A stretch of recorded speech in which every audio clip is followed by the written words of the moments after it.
Thank you, Mr. Speaker. Mr. Speaker, almost exactly a year ago, on August 10, 2022, President Joe Biden signed into law the PACT Act, which has been correctly described as the largest health care and benefit expansion in the history of the Department of Veterans Affairs.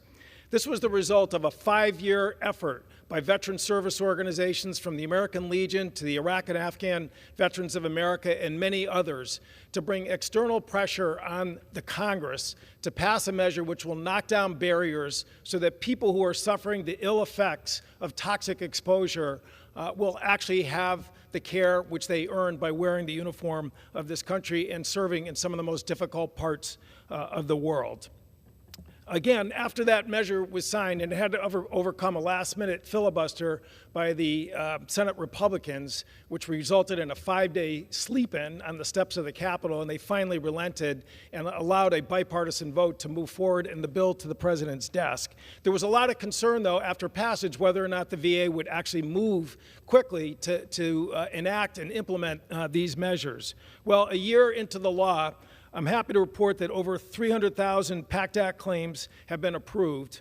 Over 100,000 new veterans have been enrolled in the VA healthcare from the PACT Act planning population, and over 4 million toxic exposure screenings have been provided. The toxic exposure screenings, again, is a quick 10 to 15 minute review to, again, find people who may be eligible for PACT Act benefits. And again, it is open to all veterans. If anyone's listening, it's not just veterans who are enrolled in the VA, it's all veterans are entitled to have a toxic exposure screening. Again, the questions that are asked is whether or not we're near an open burn pit in the Middle East, Gulf War-related exposures, Agent Orange during the Vietnam War, radiation, contaminated water at Camp Lejeune, or other exposures.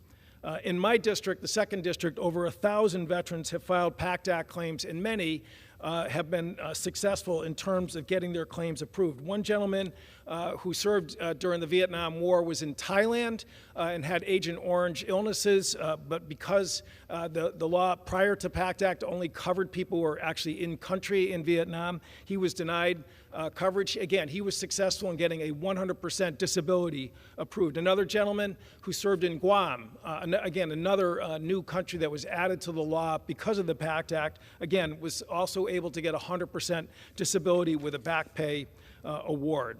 So again, this is real. It's happening in real time. 10 days ago, we held a PACT Act claims clinic where staff from the local Veterans Department showed up to, again, screen and also present claims. It was supposed to have been only 3 hours. It went way over time. Again, 200 veterans were screened, and 75 claims were submitted right there on the spot. I would just end, Mr. Speaker, by saying people should be aware of the fact that on August 9th, which is just days away, if someone files an intent for a claim or a claim, you are going to be entitled to a back pay award to the date that President Biden signed this measure into law. Any claims filed after August 9th will not be entitled to that back pay award. Claims will still be open and can be approved by the Department of Veterans Affairs, but in terms of getting that back pay award from date of enactment, it is critical that people file either an intent to file a claim or a claim itself to be eligible for those benefits. And if people have questions, they can go to va.gov/PACT. That's va.gov/PACT to answer any of those questions. This was a great effort that, again, was the result of a grassroots push by veterans all across our country, and we must make sure that every single veteran gets the benefits that that law opened the door to. Thank you, Mr. Speaker. I yield back.